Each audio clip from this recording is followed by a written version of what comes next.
GM Brian Maclellan looks to have a busy summer.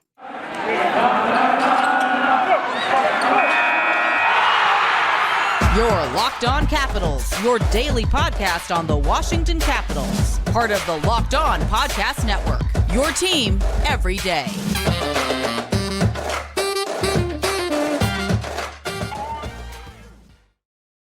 Well, hello and welcome into this edition of Locked On Capitals. I'm so glad you decided to join me today.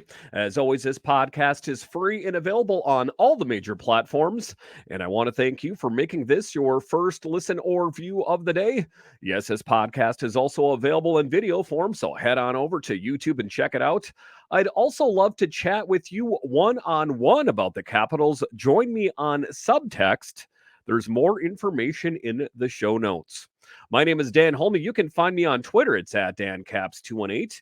You can find the show on Twitter. It's at Locked On Caps. So in this edition of Locked On Capitals, we talk about Brian Maclellan and the potential big moves that he's going to have to make to solidify this team.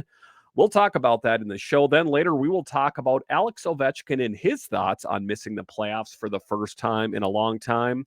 And then to close out the show, we will talk about the netminding situation, most notably the backup netminding situation. Is there a better option out there?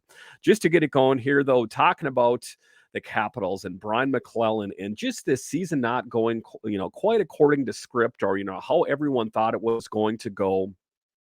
And, there are some pieces, there are some UFAs that are probably going to be gone at the end of the year. See Connor Sherry, see Irwin, see those types of players. So he is going to have to make some interesting decisions as far as what he's going to do to solidify this team. This is the first time that this team has missed the playoffs since 2014. And the one thing I know is this fan base has zero appetite for failure.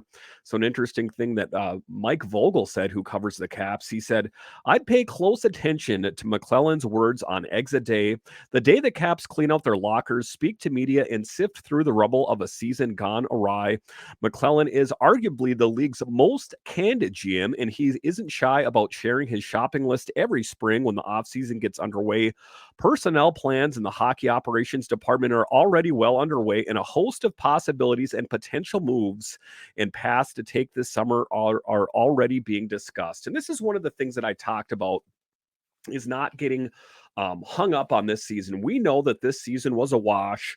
It's time to just crumple it up, throw it in the garbage, and move on to the next one. What's the next one? It is free agency. It's the draft. It's having your eyes set on the future.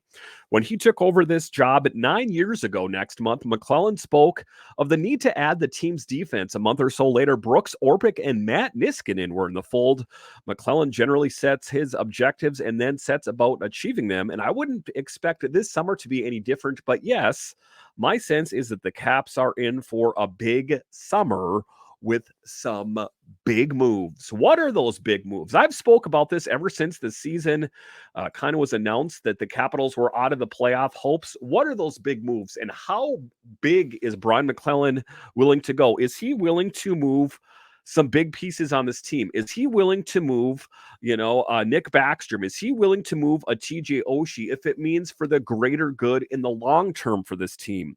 Those are some intriguing questions. I guess it remains up to Brian Maclellan what he wants to do, but it is going to be interesting to see the moves that take place. One of the things that is spoke of is, when they talked about Niskanen and Orpik and what a huge difference those two guys made on the blue line for this Capitals team, went on, really helped solidify that position, and the Caps went on to win a Stanley Cup. Does Brian Maclellan have something up his sleeve right now to help solidify that blue line, similar to an Orpik and a Niskanen once again? We really hope so. But then the questions for me lie on who comes out, because there's not a lot of open positions. We know that Sandin, TVR, and Jensen got new deals. We know Carlson's under contract. Faravari and Alexiev are RFAs, so there's not a lot of positions in the defense that are open. I mean, I know that Matt Irwin is up for a new contract, or he's going to move on to quote unquote greener pastures. But I think that you're going to see some movement just because these guys got signed to deals doesn't necessarily mean they're going to be here. I mean, unless they sign some sort of sticky no move clause, there is the possibility that some of these guys that sign new contracts could very well be on their way. One of the other things that was done at free agency or trade deadline, excuse me, was acquiring a lot of draft capital. So the Capitals have the opportunity not to just use that draft capital on the draft. They could use that draft capital to go out and pick up some bigger players. So it doesn't necessarily have to be big names on the lineup, but I think that, a bigger name on this current lineup is definitely going to sweeten the pot a little bit, if you will. And then just taking a look at it as well, if you add these new players to the lineup, someone's got to come out. There's only so many positions that are available. And I know that we look at some of the veterans on the team as kind of speaking for those positions, but they weren't getting it done. And is it there the possibility out there that he makes some big moves? The last line is perhaps the most important, although it's important to note it's just Mike Vogel's opinion, writes RMNB. It tracks with the general manager Brian Maclellan said in early March when he was making the rounds with media after the trade deadline. And what was that? Just talking about, getting ready for some big changes and always setting your sights and you're focusing in on certain things. Brian McClellan has spoke of that he wants another scoring forward.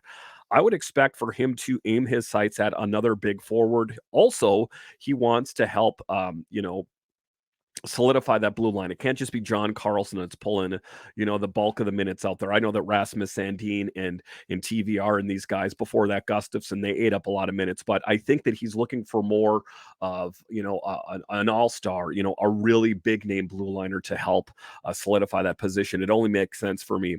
I think the idea is to get some picks, clear some space, McClellan said, create a little bit of opportunity for our guys coming up, and to be in the trade market, be in the market for free agents, should be able to participate in all those things. It's going to be what you want to have going into next season. While Craig Smith, Connor Sherry, Connor Brown, and Carl Hagelin are the only unrestricted free agents, McClellan has made it clear that he wants to add to his forward group.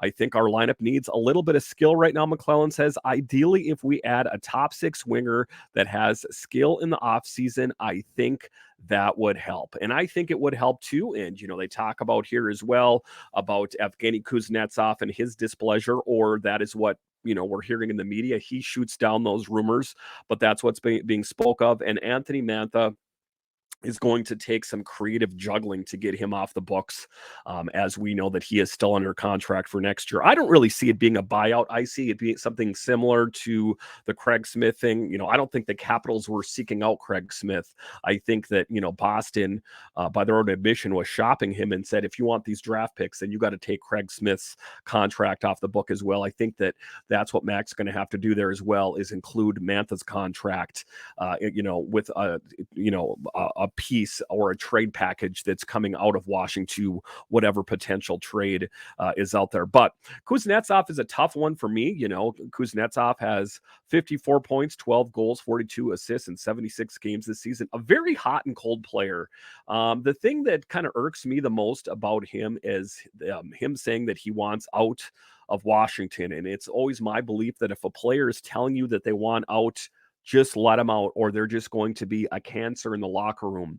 And, Kuznetsov, he's kind of impressed. Last season he was top 3 in goals. This year he's kind of slid down. To the year before that, he was on the trade block, or Tarek El-Bashir said they would have loved to trade him. They just couldn't get enough for him. So he's an interesting player, but ultimately my assessment is that Mantha and Kuznetsov probably played their last season in Washington, and that those two pieces there aren't going to be enough to bring in a big fish. You're going to need to include a draft pick. You're going to need to include a big name, whether it be in Hershey or on the big team here in Washington, to help solidify this team. All right, so after the break here, we are going to talk about Ovi, and he talks about what it feels like to miss the playoffs for the first time in a long time. We'll talk about that next.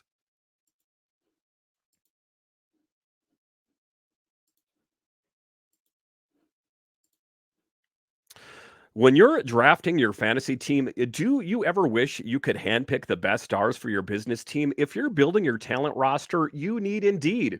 Indeed is the hiring platform when you can attract, interview, and hire all in one place. Don't spend hours on multiple job sites looking for candidates with the right skills when you can do it all with Indeed. Find top talent fast in Indeed's suite of powerful hiring tools like matching, assessments, and virtual interviews. Hate waiting? Indeed's US data shows over 80% of Indeed employees find quality candidates whose resume on Indeed matches their job description the moment they sponsor a job. If you are, in the business of hiring people, you don't need to spend all that time sifting through paper applications. That is why you need Indeed. Indeed knows that you're growing your own business. You have to make every dollar count. That's why with Indeed, you only pay for quality applicants that match your must have requirements. Visit indeed.com/locked on to start hiring today. Just go to indeed.com/locked on, indeed.com/locked on. Terms and conditions apply. Cost per application pricing not available for everyone. Need to hire? You need Indeed.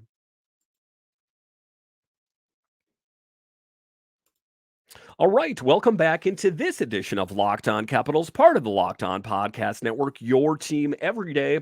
In this next segment here, we are going to talk about Alex Ovechkin, and as he talks about missing the playoffs for the first time in a long time. This definitely was not in Ovi's plans to not be playing in the playoffs. We know that one of the things that he said in the preseason is he is chasing a cup above and beyond his goal chase of Wayne Gretzky, his pursuit of being the greatest goal scorer of all time. He wants to win more cups in DC. And obviously, the Capitals fell short of that. And he talks about it. He says, physically, I feel the same, but mentally, when you're not making the playoffs, it's kind of hard, he admitted. Those 5 games is going to be hard mentally because you basically playing for nothing.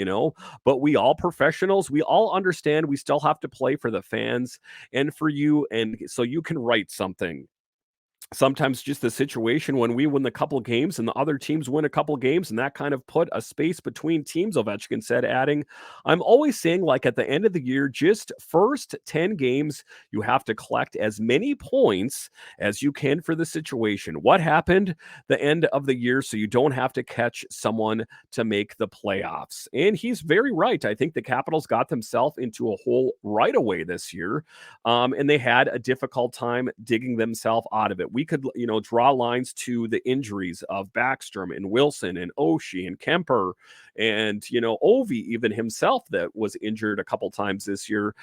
It is just tough, and it's all part and parcel of being an older team.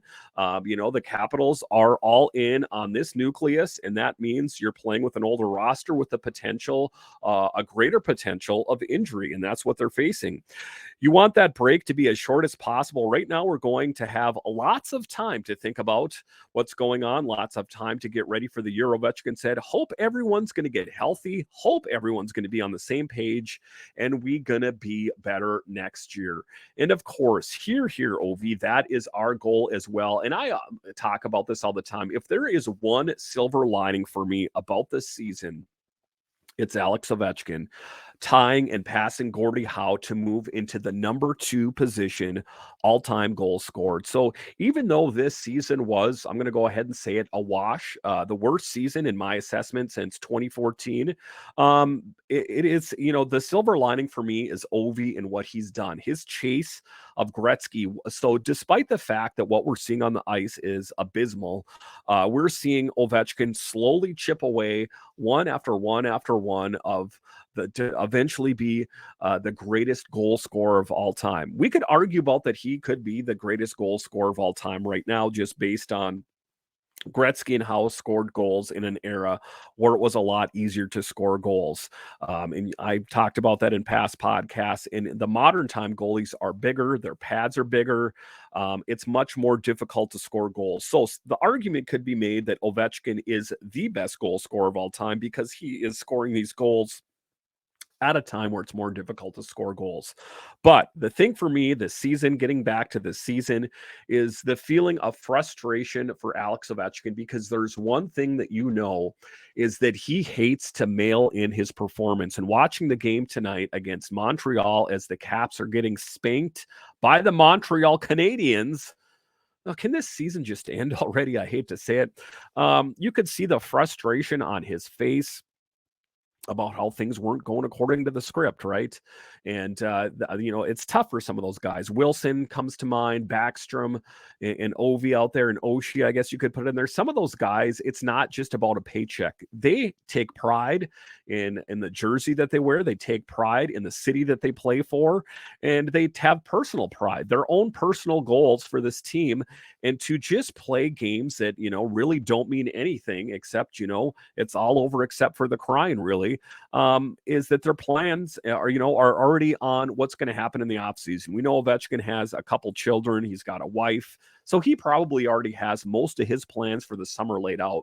But, I know that those are all important things, his family and kids, but you got to think to a certain extent, a large extent, that he would rather be playing in the Stanley Cup playoffs. He knows that he's 37 years old and doesn't have a whole lot of time left on the clock. If you take a look at the sands of the hourglass, there is more on the bottom than there is on the top, as far as his NHL career is concerned. So we don't have a lot of time to squander the Ovechkin era, and all these promises of all these things I hear from Tarek El-Bashir and all these other things, that there's been certain promises made to Alex Ovechkin that he's going to play in a competitive team.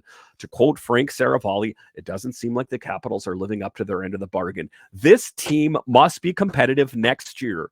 No ands, ifs, or buts about it. I don't care if they have to move heaven and earth. I don't care if it's Backstrom out of here or Oshie out of here or McMichael or Lapierre. As long as when I look at it and what Brian Maclellan did makes sense to me, I'm going to go ahead and sign off on it and say, good job, Brian Maclellan. You killed it once again. Because ultimately, I have no doubt that Brian Maclellan can do a really great job. He's done it before. He can do it again. And I'm not here to disparage Brian Maclellan at all. There's certain parameters that are set up around what he can and can't do. And I think that ultimately he has done his level best. And the Capitals, they need to get those big players this summer, but the Caps fan base really needs to be patient. If it happens to be some big moves that maybe we're not in love with, you're ultimately just going to have to get over it. All right, so after the break here, we're going to talk about how Charlie Lindgren, Chucky Sideburns, really hasn't had the season that everyone thought he was going to have. Everyone loves him in the locker room, but he's fallen a little bit short. Is there more of a viable option in the Capitals organization? Let's talk about it after the break.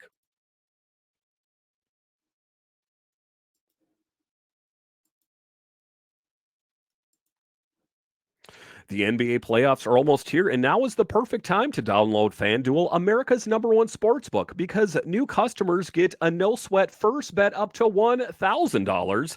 That's bonus bets back if your first bet doesn't win. Just download the FanDuel Sportsbook app. It's safe, secure, and super easy to use. Then you can bet on everything from the money line to point scores and threes drained. And guys, even if you don't like betting, you can bet on an upcoming Wizards game. It makes watching the games that much more exciting. Plus, FanDuel even lets you combine your bets for a chance at a bigger game payout with a same game parlay. So don't miss a chance to get your no sweat first bet up to $1,000 in bonus bets when you go to FanDuel.com/locked on.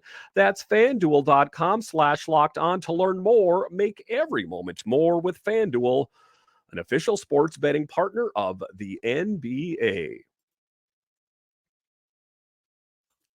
All right, welcome back into this edition of Locked On Capitals, part of the Locked On Podcast Network, your team every day. One of the things that I had spoke about all this week, and I'm not meaning to beat a dead horse, but there are three untouchables on this team. It's Ovechkin, it's Wilson, and it's Carlson. Some people are like, what about the netminders? I do think that the Capitals have netminding in spades down in Hershey. You look at Fucale, Hunter Shepard. Further down the line, you have Garen Bjorklund, and you have Clay Stevenson, and they signed Mitchell Gibson. They have plenty of really qualified netminders. Now, I would hope that Darcy Kemper obviously doesn't get moved out just because we just got a really great netminder. But if we had to pick one, I could say that, honestly, Charlie Lindgren, hasn't really lived up to potential, and that was kind of the consensus in this story in Nova Caps as well. Let's face it, we love Charlie Lindgren, but he has struggled this season. A .898 save percentage and a 3.05 goals against. In fact, I don't think anyone would be completely shocked if Washington took a look at other potential options for the backup role this summer. It can't hurt to look. I think that they have someone in-house with Hunter Shepard. Enter Hunter Shepard, who currently leads the American Hockey League AHL in goals against 2.05 and is third in the AHL in save percentage .920. He's been at the top of the leaderboard in both categories all season. He certainly seems to be a candidate for consideration in Washington. And that's just an interesting piece that they're talking about there. Is that a viable option? I guess what the big question is for me is with Charlie Lindgren, as we know that he saved the Caps bacon, to use a Craig Laughlin term, in the month of December. We know that Darcy Kemper was injured, and insert Charlie Lindgren, and he came here and solidified that net. I will say that as of late, in his very limited duty, he hasn't been playing quite as well as in the month of December, but he also hasn't seen a lot of playing time. So maybe there's a little bit of rust that needs to get knocked off there. It's kind of a tough situation for a backup goalie, especially when you're someone like Peter Laviolette and you go with the hot hand. You're not really, worried about splitting up the load equally. You're just kind of more worried about who's the hot hand and who should be in net. So ultimately, thinking about this, I think that if the Capitals could get a good return on Charlie Lindgren, maybe he could be one of the players that they bundle together with another player to get a really big return. Again, I'm all about it. Those are two of the guys that were not on my list as untouchables. So obviously they're in play. And I hear quite a things about from different people. Are you kidding me? You think they should trade Backstrom or Oshie? No, I think they should listen to the call and see what the GM on the other end of the phone has to say. I would be willing to trade this really great forward for you. I would be willing to trade this really great defenseman for this guy and that guy. That's interesting. That would make our team a lot better. I think we're going to do that. That's what it's all about. It's not getting hung up on these players that have played here for so many years before. You'd swear that some of these players were your own children. It's just about getting over some of these guys that have been here for a long time. Take a look at the Buffalo Sabres. Not probably, killing it out there, but they're a lot better than they have been before. And that's a team that's totally different, driven primarily by younger players. Take a look at the New York Rangers. About a year and a half, they struggled when they did a rebuild. Guess what? They're in the playoffs. The Capitals are not. So these are, two just quick examples off the top of my head that it doesn't need to be difficult to do a rebuild or a retool. It's semantics, really. I do think that the Capitals are going to have to make some big moves this offseason, however they manifest themselves. I remember, high-fiving anyone that was in the room when Niskanen and Orpik got signed to deals. I'm like, heck yes, those are great moves. And guess what? They were great moves. To this day, I loved Orpik and Niskanen on this team. They definitely changed the Capitals' blue line for the better, for sure. There's no question about that for me. So if he could pull another rabbit out of his hat, similar to a Niskanen or an Orpik, but also a really experienced goal scorer forward that can help, score a goal other than Alex Ovechkin. It seems like Alex Ovechkin was carrying the bulk of the mail when it came to scoring goals this season. Wilson missed a line share of the season, so he wasn't in the mix. And Kuznetsov, while he was in the mix, definitely was not, contributing and pulling his fair share of the weight. It is going to be interesting. So, taking a look at the goalie position, do I ultimately think that moving on from Charlie Lindgren in favor of Hunter Shepard is a viable option? Yes. The question, however, is what are you going to do with Mr. Charlie Lindgren, Mr. Sideburns? Are you going to trade him? What are you going to do with him? So of course that would ultimately be the plan, is to move him. I don't think you're going to keep his contract on the books and have him sit on the bench, right? So it's always been for me is what kind of return are you going to get? Are you going to get an improvement? Then I'm all about it. If you're going to get a diminished return, then I'm against it.